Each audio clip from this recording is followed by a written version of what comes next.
Welcome to The Bid, where we break down what's happening in the markets and explore the forces changing investing. I'm your host, Jessica Tan. Joining us today is our co-founder, chairman, and CEO of BlackRock, Larry Fink. For more than a decade, he's written letters to CEOs of public companies around the world on behalf of our clients. In those letters, he has highlighted major issues that can affect corporate performance and investment returns, including issues like the importance of capital management, long-term strategy, corporate purpose, and navigating the impact of climate change. This year, Larry looks at how the pandemic has turbocharged an evolution in the operating environment for virtually every company, how capitalism is changing, and what it all means for CEOs. Larry, welcome back. Hi, Jessica, and hi, everyone. It's good to be back at the Bid. So let's get into it. You've been writing these letters every year now for more than 10 years. Why do you do it? Well, I began writing the letters with frustration. The frustration was getting greater and greater that the narrative every day is the ups and downs of the markets. And even today, the narrative today is about meme stocks. It's about crypto. It's all about items that are more short-term in orientation. And in that light, as a CEO of a company, you could be captive to the short-term narrative. And I wanted to remind the CEOs and their management team and their boards that we as a long-term investor representing all these savers worldwide, that we're more interested in durable long-term profits. We're more interested in how a management team can build its position in its company to withstand the ups and downs of markets, and so it can be challenged continuously, but challenged in a way that can continue to grow for the long term. So the whole foundation of the letters was, how can we think about, as a long-term investor, helping the leaders of the companies that we own on behalf of our companies, how can we help them understand what was on our mind, and how can they properly position themselves to create an enterprise that can endure the vagaries of markets. I'm not sure about the vagaries of a pandemic, but the vagaries of the markets, and remind them that the long-term outcomes is what's going to really achieve the needs for BlackRock and our investors. And you start this year's letter, and in fact you start many of your letters, writing as a fiduciary on behalf of our clients. And can you elaborate what that means to you, and specifically what's different between a fiduciary-client relationship and any other client relationship? Let's start off at BlackRock, the $10 trillion in client money today. None of it is our money. And we have a very large responsibility to navigate their savings, their investments that they entrusted in us, in a manner in which we are doing everything for them on their behalf. And that's the ultimate of a fiduciary's responsibility, to be focusing on their needs, not my needs or our needs. To try to focus on how can we do the best we can as a fiduciary for the men and women and families who entrusted us with their money, their savings. Big responsibility for sure. Yes. And your letters have received increasing attention, particularly in recent years. And you entitled this year's letter, The Power of Capitalism. Can you talk a little bit more about that? Well, as you framed the question, yes, each year the letters get harder. Each year the letters get, to my surprise, quite a bit of attention. And in this period of time now where there is more divergence in thought, I thought it was important that we really emphasize the power of capitalism. Because I do believe the power of capitalism is a positive. The power of capitalism drives transformation and change and renewal. And the best companies who are able to be challenged and refreshing themselves, and these companies are the epitome of what I believe capitalism is about. Capitalism works really well when it's powered for society, with society. It can't just be capitalism for capitalism's sake. We talk about stakeholder capitalism. I mean, that is the essence of capitalism. In all my letters that I write, whether it's the letters purely on environmental changes and climate risk, it is done through the lens of a capitalist. And I truly believe that our job is to focus on how we can build that enduring profitability on the companies that we invest for them. But importantly, it is those companies that really drive the power of capitalism. The power of capitalism for themselves, for their shareholders, for their stakeholders, and for their society, and making society a more fulsome, better society for the future. Now, I thought it was interesting that you wrote how capitalism itself has evolved, right? So, Larry, let's build on what you just said about stakeholder capitalism. That's certainly a theme that seems to run throughout the letter. What does that mean to you, and why is it so important? Well, if capitalism doesn't work with society, then it fits. Capitalism does not work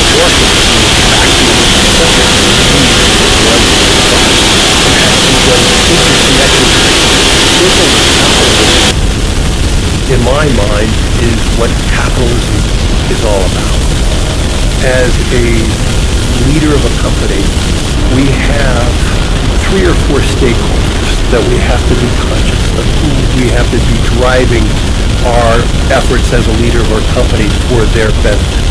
To me, our business and how we have been working over these last few those companies who are more focused on their stakeholders, and what I mean by that, their employees, working with their employees, for their employees, making their employees feel connected even though they are working remotely, working with their clients even though you're not connecting physically with your clients as much as you used to. If you're connecting with your clients, you're serving the needs of your clients. And as I spoke about capitalism and the need to be connected to society, stakeholder capitalism is about driving your purpose in every community where you work. And that, to me, is the power of capitalism and the power of stakeholder capitalism. Serving your 3 major entities, your clients, your employees, your community, will drive more consistent, more durable profitability for your shareholders. And then your shareholders are the big beneficiary of your corporate purpose driving stakeholder capitalism. So let's talk a little bit more about one of those relationships, the employer-employee relationship. And this has really transformed during the pandemic. You know, many people are reassessing their priorities in life. There's a high quit rate, especially in the US and UK, rising wages, and this has really intensified the war for talent. Employees have raised their voices, and they're demanding more from employers. So what should CEOs do to create environments that help them attract and retain the best talent? We're starting our 3rd anniversary working in a COVID world. Those companies who are connecting with their employees, those companies who are helping their employees, whether it's a mental health issue, or helping their employees try to manage their lives with child care. We are seeing a huge differentiation right now between companies who have focused on their employees through stakeholder capitalism and companies that did an inadequate job or a poor job. But I do believe the drive for talent is going to be bigger and bigger and bigger for all companies. When I talk to business leaders in every industry, the drive for talent, the retention of talent, is a more important issue than ever before. Because we all know when you have a high turnover rate, the training, the recruiting is very expensive. And it erodes culture. And it may be an early indication of something else wrong with a company. And I would urge every board to spend more time focusing on their talent, focusing on their turnover rates, and how can they build a deeper, stronger connectivity with their employee base so their employee base feels like they're being connected and they are being taken care of. And I think this is a really important issue, Jessica, because more and more individuals are focusing on where they work. This is why we have this high quit rate. And they want to work at a company that they believe in more than ever. It's not just wages anymore. It's they want to be at a company where they feel that their association with this company is a net positive, not a net negative. And I do believe those companies who truly focus on their purpose are driving more consistency with their employee base, they're driving more success and retention, and they're building a stronger, more resolute culture. Makes sense, right? People want to associate with purposeful work. That's what they want to show up for, Yeah. especially in times like this. In several sections of the letter, you talk about risks to companies, so the access to capital, technology driving increased competition. So, if you're a CEO reading this letter, should you take that as a warning about the future? Gosh, I don't know if it's a warning of the future or just a statement of today. I think one of the great successes over the last 30 years is the expansion of the global capital markets. And I think access to capital has broadened so dramatically that we are seeing capitalism working even better. This is fantastic. At the same time, management teams, business leaders, boards need to be very aware that with this easy access to capital, whether it's in public markets or private markets, have the ability to see more and more new technologies more rapidly, more new entrants in every industry. And so it should not be a warning to any management team. It should just be a statement of fact that there's more and more disruption going on. And I look at this as something that we should understand as an incumbent. Every incumbent company should be looking at this as a mechanism. How can they become a disruptor, not just an incumbent? And for every industry, for every company to be aware that we're going to see more and more disruption, whether it's from an incumbent or a new entrant. That is the beauty of capitalism, of the refreshing and the renewal. And that is one of the fundamental reasons why I remain to be an optimist, because it is through that process of refreshing and renewal creates new and better opportunities. And I see some huge opportunities in the future focusing on refreshing and renewing how we think about environment and decarbonization. So all of this does lead to opportunities. And with an opportunities, are you going to be left behind as a company? And that's the challenge that every management team, every board really needs to understand. Where in the spectrum do you fit in as a company in every industry? Are you prepared for the disruption that may occur in your industry? Are you going to be the disruptor, or are you going to allow a new entrant to come in to disrupt you? Now, Larry, you mentioned decarbonization, and for the past 2 years, climate change and sustainability have been prominent themes in your letters. So 2 years ago, in 2020, you wrote that climate risk is investment risk. Last year, you wrote about the importance of the path to net zero. So what are your views on sustainability today? It's just as strong as it was 2 years ago, probably stronger. We have witnessed that tectonic shift of investor preference. In every conversation I have with business leaders, every business leader needs to be aware that we're seeing money in motion. We are seeing money being reallocated. Whether it's being reallocated across all industries or a few specialized industries, but we are seeing more and more money moving. And the amount of money that is moved into more sustainable strategy is just the beginning. If you're a company that is not winning those flows because you're not moving fast enough, you're going to be seeing money outflow in your shares and money inflows to a competitor or to another industry. And so if anything, sustainability is going to become a larger and larger dialogue. That dialogue, though, has to be connected with the concept that if we focus on a more decarbonized world, we need to be focused on, if we don't create the new technologies, if we don't find those 1,000 unicorns that I write about, we're inflation as we decarbonize. And I don't believe politically that is a palatable or acceptable pathway. And this is why we have to be working with government together, businesses and government, to try to find a way that we can create a fair and just transition. It is not a statement that I'm stepping backwards. I'm actually saying we need to move faster, but the only way we move faster is working together and trying to find a pathway that is fair and just and working forward. And so the amount of capital I see that's going into these strategies and these investments is only going to accelerate. And so the issue that I have with companies that are not moving forward fast enough, they're going to be left behind. And in my letter, I asked every business leader, are you going to be a phoenix or are you going to be a dodo? And I really do believe, in an acute way, that's really one of the big essence of what we're seeing. And so right now, with the present technologies that we know about, we're not going to have a fair and just decarbonization platform unless we create these new technologies. What I'm very worried about is the emerging world. In 2021, the emerging world actually used more coal this year than they did the year before. And for them to move forward in a fair and just way, we have to focus on how do we bring them forward too. But these are very complex issues. It is very hard in the short run to be able to manage and navigate the cost of hydrocarbons in the short run. What I'm urging people to understand, decarbonization means going from multiple shades of color until we get to a green. It is not going from one dark color to green. And it's going to be step by step by step. I'm actually pretty optimistic that we're going to find solutions.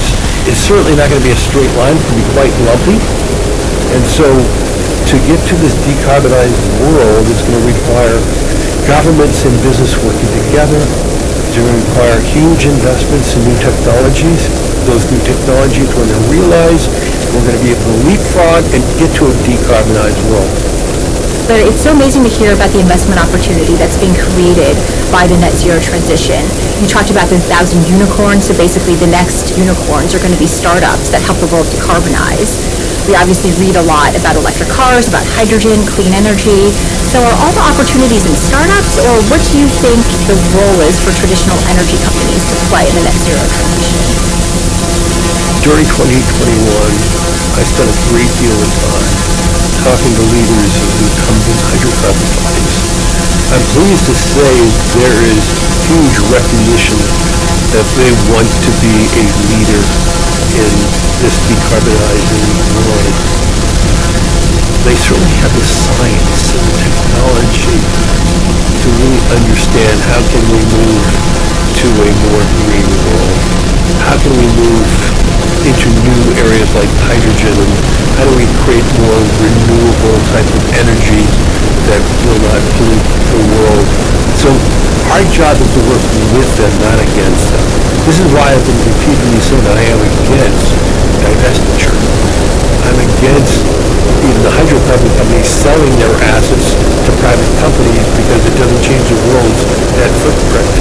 We have to holistically understand how to move forward. Unquestionably, we're going to be investing in startup companies too, and working with traditional companies to helping them invest in new technologies, but also the enthusiasm and fun of meeting some very smart scientists who have a new way of looking at, let's say, steel, or for that matter, hydrogen or cement, in ways that we can produce those products in a more green way that is not that inflationary. That's going to be with huge opportunities. And I am so excited about the next 10 years as we are going to be able to invest side by side with some traditional companies, but also side by side with a bunch of startup companies. Barry, it's been over a decade since you wrote your first letter, and so much has changed in that time. What are the key lessons you've learned during this process?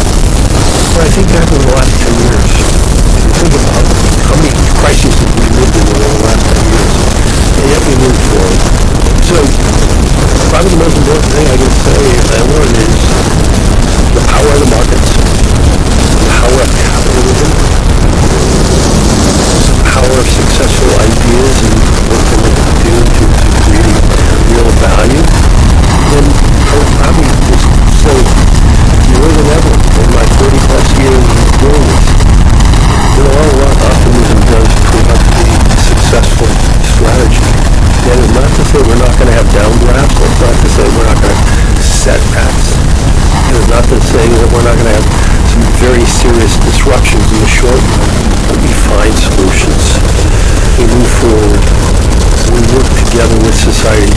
Unquestionably, optimism, believing in capitalism, believing in how the power of stakeholder capitalism has really shown a light on how individual companies prevail beyond the whole component of capitalism. And I would just probably say the last thing is you come away, especially with the resiliency that we see today here at BlackRock, or we see in so many other parts of the world, with so many companies, the resilience of people. Larry, one last question.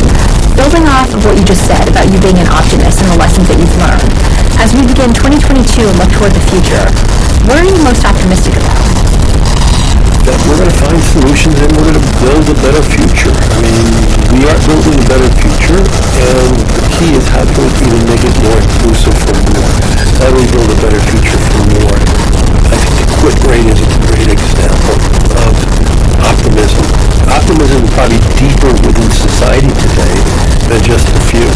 That so many people feel that they can quit and they can move on. I've always believed the power of the global capital markets, and we built BlackRock on that foundation. And I do believe the power of capital markets is going to continue to drive wealth creation worldwide. The power of capitalism is going to refresh and renew different companies and different industries, and the power of capitalism will create some wonderful new startup companies. I am optimistic that we're going to move forward in a very positive way. The science research for medicine because of COVID created mRNA vaccination. We're going to be able to find solutions for other viruses through this technology. It is a beautiful thing to see how we evolve and change, and I really do believe we as humanity are growing and getting better. And I know there's a lot of naysayers who believe it's getting worse, but if we focus on long-term solutions, if we create a better dialogue, and I want to really underscore that, create a better dialogue with governments and business together, we'll solve problems even faster. Well, thank you, Larry. Thank you for joining us today and for sharing your perspectives on the bid. Thank you, Jessica. If you'd like to read Larry's annual letter to CEOs and learn more, visit blackrock.com/CEO letter. BlackRock AUM as of December 31st, 2021. This information is for informational purposes only and is prepared by BlackRock, is not intended to be relied upon as a forecast, research, or investment advice, and is not a recommendation, offer, or solicitation to buy or sell any securities or to adopt any investment strategy. The opinions expressed are as of date of publication and are subject to change. The information and opinions contained in this material are derived from proprietary and non-proprietary sources deemed by BlackRock to be reliable and are not guaranteed as to accuracy or completeness. This material may contain forward-looking information that is not purely historical in nature. There is no guarantee that any forecast made will come to pass. Reliance upon information in this material is at the sole discretion of the listener. Past performance is not indicative of current or future results. The information provided is neither tax nor legal advice, and investors should consult with their own advisors before making investment decisions. The value of investments and the income from them can go down as well as up, and you may not get back the amount invested. In the U.S. and Canada, this material is intended for public distribution. In the UK and non-European Economic Area, EEA, countries, this is issued by BlackRock Investment Management UK Limited, authorized and regulated by the Financial Conduct Authority. Registered office 12 Throgmorton Avenue, London, EC2N 2DL. Telephone +44 020 7743 3000. Registered in England and Wales, number 02020394. For your protection, telephone calls are usually recorded. Please refer to the Financial Conduct Authority website for a list of authorized activities conducted by BlackRock. In the European Economic Area, EEA, this is issued by BlackRock Netherlands BV, is authorized and regulated by the Netherlands Authority for the Financial Markets. Registered office, Amstelplein 1, 1096 HA, Amsterdam. Telephone 020-549-5200. Telephone 3120-549-5200. Trade register number 1706-8311. For your protection, telephone calls are usually recorded. For investors in Switzerland, this is marketing material. In Singapore, this is issued by BlackRock Singapore Limited. Company registration number 200010143N. This advertisement or publication has not been reviewed by the Monetary Authority of Singapore. In Hong Kong, this material is issued by BlackRock Asset Management North Asia Limited and has not been reviewed by the Securities and Futures Commission of Hong Kong.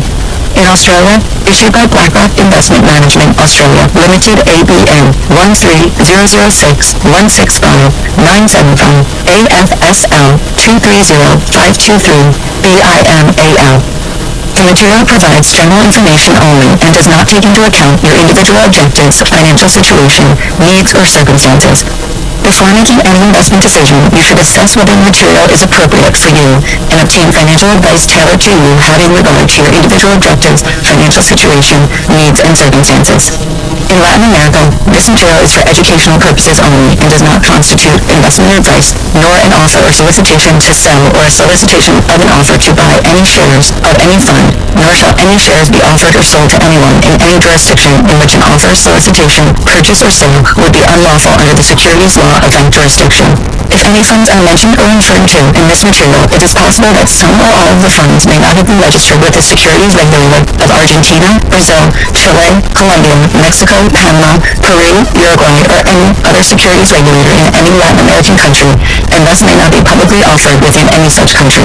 The securities regulators of such countries have not confirmed the accuracy of any information contained herein.